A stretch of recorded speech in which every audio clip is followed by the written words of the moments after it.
la semana pasada se cumplió un aniversario de la federalización de la ciudad de Buenos Aires, ¿no? Y toda esta cuestión acerca de si Buenos Aires tenía que ser un territorio perteneciente a la provincia o la capital nacional es un tema que siempre había quedado pendiente en cuanto a la organización nacional, ¿no? Por así decirlo, nuestra historia nacional fue parida por sangre, ¿no? Primero fue el conflicto contra los realistas, pero una vez ya extintos el bando de quienes pertenecían seguir dependiendo de España, se pasó a los conflictos civiles, ¿no? Entre unitarios y federales. O sea que poquito tiempo después de hecha la Revolución de Mayo, ya tenemos los primeros chispazos que durarían más de la primera mitad del siglo entre los centralistas porteños y los federales provincianos, ¿sí? De esta manera podemos decir que rivalizaban estos dos bandos. Por un lado estaban los porteños, quienes creían que, por así decirlo, la naturaleza había tocado con la varita mágica a Buenos Aires, dándole el único puerto de aguas internacionales que existía en ese momento, ¿no? Entonces ellos consideraban que todas las rentas, todos los ingresos aduaneros que se recaudaran ahí eran de patrimonio exclusivo de Buenos Aires, que en ese momento no estaban separadas, por un lado la capital y la provincia, o sea, era todo parte de lo mismo, ¿no? Y por lo tanto pensaban que los provincianos no tenían nada que ver con esas ganancias, ¿no? Por el contrario, el resto de las provincias opinaba que todos los ingresos producidos por el puerto no correspondían únicamente a los porteños, sino que la riqueza nacional se generaba por el conjunto del país. Por lo tanto, esas rentas tenían que ser equitativamente distribuidas entre todos. O sea que es un conflicto que en sus inicios tiene su costado económico, pero también su costado político. ¿Por qué? Porque por un lado los unitarios creían que Buenos Aires había sido el corazón de la revolución. No olvidemos que, como habíamos visto en la fecha alusiva, allí estalló la revolución. Buenos Aires había sido la antigua capital del virreinato y consideraba que era algo así como la hermana mayor de todas las provincias unidas del Río de la Plata. Entonces, eso de alguna manera le garantizaba la centralidad en la toma de decisiones, ¿no? Era una manera de decir, bueno, Buenos Aires fue la que generó la revolución en su momento, es la que tiene el puerto y el contacto con el exterior, entonces de alguna manera tiene su derecho de mandar por el resto de los territorios nacionales. Obviamente eso en las provincias empezó a caer muy mal, porque por ejemplo no podían designar sus propias autoridades, ¿no? Es raro pensarlo, hoy en día tenemos un gobierno de corte federal, porque cada provincia puede elegir sus propios gobernadores y sus propios representantes, pues en aquel entonces no era así. Desde Buenos Aires se designaban las autoridades que le correspondían a cada una de esas provincias y eso empezó a generar mucho recelo, ¿no? Cada provincia empezó a pensar que merecían tener mayor representatividad, por empezar, en sus propios asuntos internos, ¿no? Y más tarde también en la toma de decisiones a escala nacional. Por ejemplo, quien se considera el padre del federalismo en el Río de la Plata es un prócer de la banda oriental que se llama José Gervasio de Artigas. Artigas fue el primero en levantar las banderas del federalismo, ¿no? Artigas decía de alguna manera, ¿por qué Buenos Aires se arroga esta facultad de decidir sobre el resto de las provincias, de centralizar los recursos económicos, si todas las provincias merecerían tener pie de igualdad? Por ejemplo, para la asamblea del año 13, que por ejemplo es la asamblea en la cual se adoptan los símbolos nacionales como la bandera, el escudo, el himno, la primer moneda nacional, Artigas, por ejemplo, no mandó representantes porque él estaba totalmente en desacuerdo de que Buenos Aires pudiese mandar más diputados a ese congreso que se llamó Asamblea del año 13 que el resto. Entonces, para boicotear ese congreso directamente no mandó representantes. Por lo tanto, podríamos decir que el federalismo tiene como cuna la banda oriental y las provincias del litoral, que armaron una especie de alianza entre estas provincias federales llamada la Liga de los Pueblos Libres. O sea que ya más o menos para la época de la independencia ya se van a ir de alguna manera diagramando esta interna entre unitarios y federales, y eso que todavía ni siquiera éramos independientes de España, ¿no? Bueno, la cuestión es que hay un punto de inflexión en esta interna entre unitarios y federales, que es el año 1820. En el año 1820 se produce una de las batallas más importantes de la historia nacional, que es la batalla de Cepeda. En la batalla de Cepeda triunfan las provincias de Entre Ríos y Santa Fe por sobre las tropas de Buenos Aires. Luego de la batalla de Cepeda llega lo que se conoce como la primera disolución nacional. ¿Por qué? Porque los caudillos provincianos logran, por así decirlo, voltear el primer gobierno centralista que había surgido con la Revolución de Mayo de 1810. O sea que ese gobierno centralista duró 10 años, hasta la caída en Cepeda, y a partir de entonces cada provincia pasó a gobernarse en forma autónoma. ¿Qué quiere decir en forma autónoma? Que, más o menos para explicarle a los oyentes, cada provincia hizo la suya, por así decirlo, designó a sus propias autoridades y se empezó a relacionar con las otras por medio de la firma de pactos, tratados y con el compromiso de conformar a mediano plazo una nueva unidad nacional, pero se la conoce como primera disolución nacional porque cada provincia funciona en la práctica como si fuese una especie de mini-estado. De hecho, adoptan esos nombres. Por ejemplo, suena medio extraño decirlo hoy en día, pero por ejemplo, Tucumán se transforma en la Republiqueta de Tucumán, o sea que empiezan a funcionar como si fuesen estados aislados porque por encima de los gobiernos provinciales no existe una autoridad nacional. También es la primera vez en la historia en la cual Buenos Aires pasa a ser provincia autónoma, ¿sí? Eso sí, como había que tener lazos y vínculos con el exterior en esta etapa donde recién se había forjado la independencia, a Buenos Aires se la designa como delegada a nivel internacional, ¿no? Como provincia delegada es la que puede firmar pactos con potencias extranjeras. En ese interín, dentro de la provincia de Buenos Aires, se va a terminar diagramando lo que es el partido unitario, ¿sí? El primer gran líder que tienen los unitarios es un prócer del cual hemos hablado en reiteradas ocasiones, que fue y es muy discutido actualmente, que es Bernardino Rivadavia, ¿no?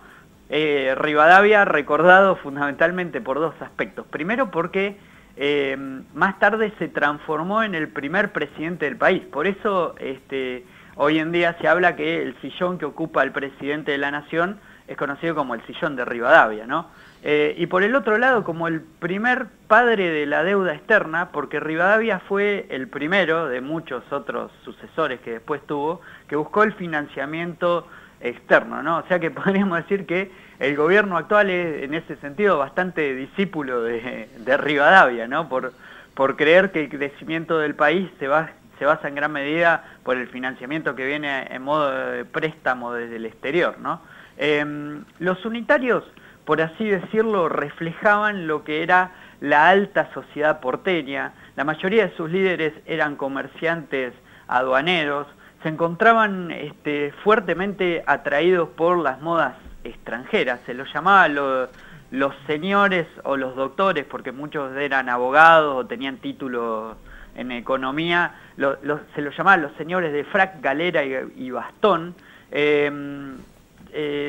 Viajaban muy seguido a Europa para adoptar sus usos, sus costumbres, y por el otro lado es como que de alguna manera reflejaban una antinomia entre lo que era la ciudad, a la que ellos asociaban con la civilización, y las zonas rurales, a las cuales relacionaban con, por así decirlo, por la barbarie, en esta máxima sarmientina, que Sarmiento por el otro lado fue un joven unitario, ¿no? Esta máxima de civilización o barbarie. Entonces, los unitarios es como que siempre tuvieron un perfil bastante más aristocrático, si se quiere, que los federales. Solían tener frases bastante despectivas cuando existían conflictos con las provincias. Por ejemplo, las llamaban los 13 ranchos, ¿no? Siempre tuvieron así esa mirada un poco altanera y esa visión de las cosas en las cuales Buenos Aires no podía equipararse al resto del territorio nacional y estaba varios escalones para arriba. De hecho, ellos a Buenos Aires la llamaban eufemísticamente como la Atenas del Plata, ¿no? Como el lugar de la cultura, el lugar de la civilización, el lugar del progreso, de querer parecer algo así como la pequeña Europa, ¿no? Del otro lado estaban los federales, que tenían líderes totalmente distintos a los que tenían los unitarios. Los líderes federales fueron llamados en su conjunto como caudillos, ¿sí? ¿Quiénes eran los caudillos? Los caudillos eran líderes rurales. La mayoría había participado en las guerras de independencia contra los realistas, o sea que tenían experiencia militar. Tenían también muchas estancias de tierra, ¿sí? Eran los primeros estancieros ganaderos. De alguna manera sabían que en la inserción que iban a tener las Provincias Unidas del Río de la Plata en el mercado internacional, nuestro país iba a ingresar como productor de materias primas, por lo cuales se destacaron por organizar sus haciendas para producir grandes cantidades de cueros, salarlos y luego exportarlos hacia el exterior, ¿no? Estos líderes, a pesar de que eran grandes millonarios, si se quiere, de la época, tenían un corte mucho más netamente popular que los líderes del partido unitario, ¿no? Es como que, a pesar de ser grandes estancieros, tenían vínculos muy fluidos con los gauchos, con mestizos. Algunos también contrataban en épocas de paz mano de obra indígena. Por lo tanto, si se quiere, tenían una manera de ser mucho más ligada al pueblo, ¿no? Lo cual les dio mucha popularidad, y los caudillos eran, por así decirlo, prósperos empresarios en épocas de paz, mientras que en épocas de guerra se transformaban en feroces guerreros. Cada caudillo tenía como una especie de mini ejército, ¿no? ¿Por qué decimos mini ejército? Porque mientras en épocas de paz sus empleados se dedicaban a la cría y el arreo de ganado, en tiempos de guerra, cuando por ejemplo su caudillo tenía algún conflicto, ya sea con otro caudillo, porque entre ellos existían varios conflictos, sobre todo porque en esa época los límites territoriales de las provincias todavía no estaban muy bien fijados, o contra los porteños, ¿no? A quienes consideraban sus enemigos mortales. Entonces estos caudillos tenían una amplia capacidad de reclutar mano de obra en tiempos de paz y también transformarla en soldados de a caballo en épocas de guerra. Por lo tanto, tuvieron una fuerza militar considerable, ¿no? Por lo tanto, el Partido Federal también empezó, si se quiere, a pesar de que sus dirigentes eran de un nivel adquisitivo bastante alto, eran respaldados por, como lo llamaban los porteños, ¿no? El populacho. O sea que ya ahí tenemos como la primer grieta de la historia nacional, que, como decíamos nosotros, ocasionó mucho derramamiento de sangre, ¿no? La cuestión fue que la interna esta entre unitarios y federales va a tener varias escaladas de tensión, ¿no? Por ejemplo, cuando empieza el conflicto con el Brasil por la soberanía sobre la banda oriental, o sea, lo que hoy en día es Uruguay, resulta que las Provincias Unidas decidieron reunificarse, es decir, que otra vez existiese un gobierno centralista. Ahí es donde Rivadavia deja de ser ministro de la provincia de Buenos Aires y pasa a ser elegido como presidente de la nación, ¿sí? Pero Rivadavia tuvo muchísimos obstáculos, porque cuando quiso sancionar una constitución unitaria, o sea, ya fijar para siempre que nuestro país se organice con una toma de decisiones centralizada en Buenos Aires, los caudillos dijeron que no, y ahí se formó un nuevo conflicto. Por lo tanto, una vez que se produjo la renuncia de Rivadavia, otra vez volvió a estallar la guerra entre unitarios y federales. Por ejemplo, un general unitario que volvió de la guerra contra el Brasil, que se llamaba Juan Lavalle, terminó dando el primer golpe de Estado de la historia nacional, ¿sí? En ese momento la provincia de Buenos Aires estaba controlada por un gobernador federal que se llamaba Manuel Dorrego, ¿sí? Dorrego fue uno de los líderes más netamente populares de la historia, ¿no? Él era popular doctrinario. Eso quería decir que tenía algunas diferencias en la forma de proceder que tenían algunos caudillos. Y fue más... Dorrego consideraba que algunos caudillos se excedían en su autoridad, que generaban enfrentamientos que no conducían a nada. Él, por el contrario, quería imponer las ideas del federalismo, pero en una forma mucho más institucionalizada y mucho más pacífica. ¿Fue más fuerte que Quiroga? Lavalle volvió de la guerra contra el Brasil, aprovechando que Dorrego no tenía fondos para pagarle a los soldados que habían peleado en el frente de batalla, insubordinó a la tropa y terminó no solamente desalojándolo del poder, sino que lo condujo prisionero hacia una localidad del norte de la provincia de Buenos Aires llamada Navarro, y ahí se produjo uno de los hechos más trágicos de la historia nacional, o por lo menos de la historia del siglo XIX, que fue el magnicidio de Manuel Dorrego. O sea, directamente lo que hizo Juan Lavalle fue fusilarlo sin ningún tipo de juicio previo, a pesar de que más tarde Salvador María del Carril, otro jefe unitario, tuvo el intento por falsificar un documento para que ante la historia quede como que a Dorrego se le hizo un juicio previo. En realidad eso nunca ocurrió y fue el asesinato del líder más importante que en ese momento tenía el país. Es como si en estos momentos se fusilara a un presidente de la nación, ¿no? Por lo tanto, eso hizo que el país vuelva a estallar por los aires y ahí otra vez el conflicto entre unitarios y federales cobra ribetes cada vez más violentos, ¿no? De este gran desorden generalizado empiezan a surgir en el interior caudillos cada vez más belicosos. Por ejemplo, en Córdoba estaba Juan Bautista Bustos, en Santiago del Estero estaba Felipe Ibarra, pero quizás los tres caudillos más importantes de la historia de ese periodo estaban distribuidos por regiones del país. Y eran los siguientes: en la zona del noroeste, el caudillo federal que controlaba esa parte del territorio nacional estaba Facundo Quiroga, ¿sí? Quiroga, por así decirlo, sirvió de estereotipo alguna vez para el look de Carlos Menem, ¿no? Menem era riojano como Quiroga y de alguna manera quería imitar su particular look, ¿no? Las patillas. Quiroga, no sé si recordarás, Manu, de tiempo del secundario, las figuritas en los manuales de historia, tenía un bigote y una barba bastante particular, una mirada ciertamente atemorizante. Sarmiento, con su enorme calidad de escritor, lo describe a la perfección en su libro Facundo, Civilización o Barbarie. Bueno, él era el que controlaba esa zona del país. Cada vez que iba a la guerra iba con banderas negras que decían religión o muerte, o sea, era un líder bastante temido por los unitarios y al mismo tiempo idolatrado por la peonada, ¿no?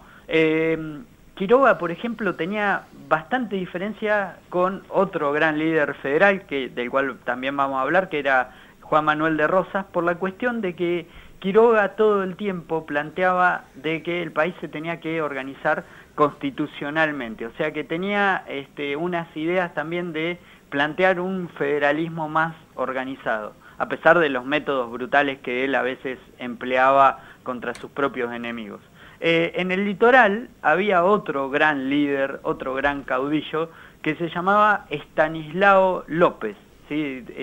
Gran propietario de tierras, uno de los principales productores de cuero de ese momento, y por el otro lado, en la provincia de Buenos Aires, luego del fusilamiento de Dorrego, emerge la figura del federal, podríamos decir, por excelencia, que era Juan Manuel de Rosas, ¿sí? Sin lugar a dudas, el caudillo más importante de la historia nacional. O sea que esos eran los tres grandes líderes del federalismo, hicieron un pacto entre ellos, conocido como Pacto Federal, y se abocaron a tratar de destruir por completo a los unitarios. Manu, por lo general, nosotros tendemos a generalizar las cosas para simplificarlas, ¿no? Por ejemplo, la otra vez cuando habíamos hablado de la Revolución de Mayo y de la Independencia, habíamos dicho que ni todos los criollos eran revolucionarios, ni todos los peninsulares eran realistas. Bueno, acá pasaba algo más o menos parecido, ¿sí? Todos los porteños no adherían masivamente al unitarismo, y por el otro lado, dentro de las provincias, también había unitarios, ¿no? Y esto es un poco raro de pensarlo, pero resulta que, sobre todo en las capitales de cada una de las provincias, había un grupo de comerciantes que dependían muchísimo de su contacto con los importadores de la aduana porteña. Por lo tanto, como tenían negocios con ellos, aunque su postura política perjudicaba los intereses de sus provincias, eran partidarios del bando de los unitarios, ¿no?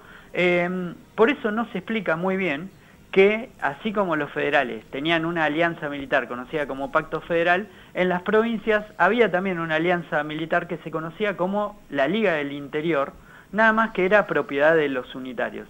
El general de los unitarios se llamaba José María Paz, alias el Manco, porque le faltaba un brazo. No casualmente, hoy en día la autopista que separa lo que es Capital Federal del resto de la provincia es conocida con el nombre de la autopista General Paz, ¿no? Porque de alguna manera viene a simbolizar esta separación entre los unitarios y los federales. La cuestión es que imprevistamente el caballo en el cual iba galopando rumbo al sur de Córdoba el General Paz es boleado por unos gauchos que estaban de avanzada, de tropa de avanzada de Estanislao López, y así, de esta manera casi accidental, se resuelve el conflicto entre unitarios y federales a favor de los federales. O sea que en esa época de la Argentina, estamos hablando ya en la década de 1830, el país retoma la forma federal de gobierno, ¿sí? El hombre fuerte del país en ese entonces es Juan Manuel de Rosas, claramente, ¿no? Acá también Rosas impone un modelo económico que favorecía a las provincias, ¿sí? Ese modelo económico es conocido con el nombre de proteccionismo. Por ejemplo, Rosas saca una ley en el año 1835, que es una ley muy importante, se llama Ley de Aduanas. Esta ley de aduanas tenía como objetivo ponerle impuestos bastante altos a los artículos que entraban desde el exterior para favorecer a la producción local. Eso era algo que siempre las provincias le habían reclamado a Rosas, y Rosas de esta manera se lo otorgó. Era como un gesto de buena voluntad, por así decirlo, del gobernador de la provincia de Buenos Aires. Pero a pesar de que Rosas pintaba absolutamente todo de rojo, que era el color de los federales, en determinados momentos de su mandato hasta obligaba a utilizar la divisa punzó, ¿no? Que era como una especie de brazalete con el color rojo del federalismo y que decía federación o muerte, mueran los salvajes unitarios. O sea, eso expresa también la gran grieta que existía. Muchos unitarios se tuvieron que exiliar del país, muchos se fueron a vivir a Uruguay, ¿sí? En ese momento Montevideo se llenó de emigrados unitarios. Sin embargo, hay muchos que dicen que Rosas, a pesar de cacarear públicamente de todas formas su adhesión al federalismo, había en algo en lo cual se manejaba bastante parecido a lo que lo hacían los unitarios, ¿no? Y era en la cuestión de la distribución de las rentas aduaneras.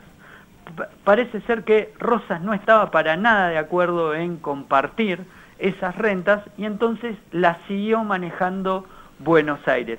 De la misma manera, Rosas también prohibía la libre navegación de ríos a los extranjeros, lo cual hacía que la única llave de intercambio de productos con el exterior fuera el puerto de Buenos Aires.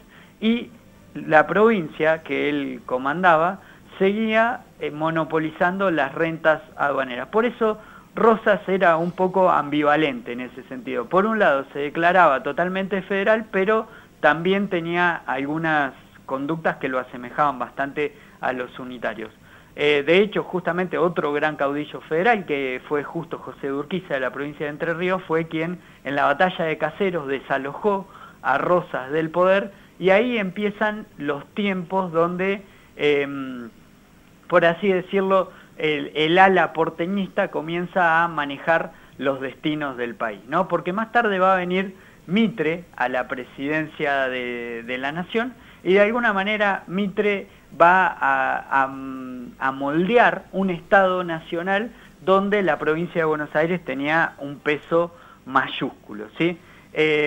Para terminar de zanjar la cuestión y de por qué nos remontamos a la efeméride que habíamos dicho de la federalización de Buenos Aires, en el año 1880 este conflicto se terminó de resolver cuando en una batalla en la cual el presidente Avellaneda logró imponerse sobre Carlos Tejedor, que en ese momento era el gobernador de la provincia de Buenos Aires, lo que actualmente es la ciudad de Buenos Aires fue extirpada a la provincia, se transformó en territorio federal, por eso hoy en día recibe el nombre de Ciudad Autónoma de Buenos Aires, y todas las rentas que pasó a recaudar el puerto de Buenos Aires fueron coparticipadas al resto del país. O sea que, más o menos, nuestro país terminó unos 70 años en organizarse, tardó todo ese lapso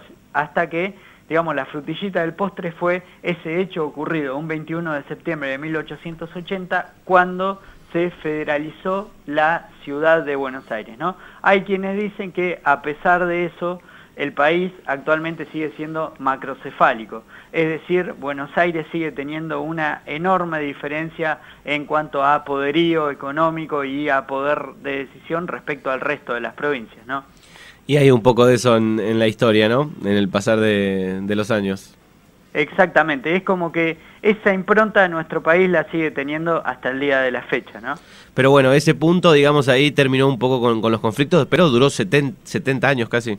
Exactamente, es una de las organizaciones nacionales más largas de la historia de Latinoamérica, ¿no? Por ejemplo, Chile tuvo un periodo de transición mucho más corto entre lo que fue la dominación colonial de los españoles y su propia organización nacional, ¿no? Colombia, por ejemplo, también fue otro país que sufrió esos avatares de guerras civiles tan prolongadas como las nuestras, y también ellos tardaron como 100 años en organizar su Estado nacional. Así que estos conflictos, esta primer grieta nacional entre unitarios y federales, tuvo capítulos de una violencia inusitada. También, por ejemplo, otra cosa que no remarcamos fue que en su momento los unitarios favorecieron una invasión extranjera de ingleses y franceses contra el gobierno de Rosas para tratar de quitarlo del poder, sacar el federalismo e imponer un sistema unitario. Por lo tanto, una historia, hace un rato lo metaforizábamos diciendo que es el barro de nuestra historia nacional, porque del germen de ese conflicto se terminó edificando a largo plazo un país que tiene las condiciones y las características que conocemos hoy en día, ¿no? Bueno, podemos decir que, según la historia, somos un poco complicados para ponernos de acuerdo los argentinos. Totalmente, por eso, viste, cuando se insistía tanto con ese concepto de la grieta, en realidad una grieta siempre existió desde los orígenes de la nacionalidad argentina.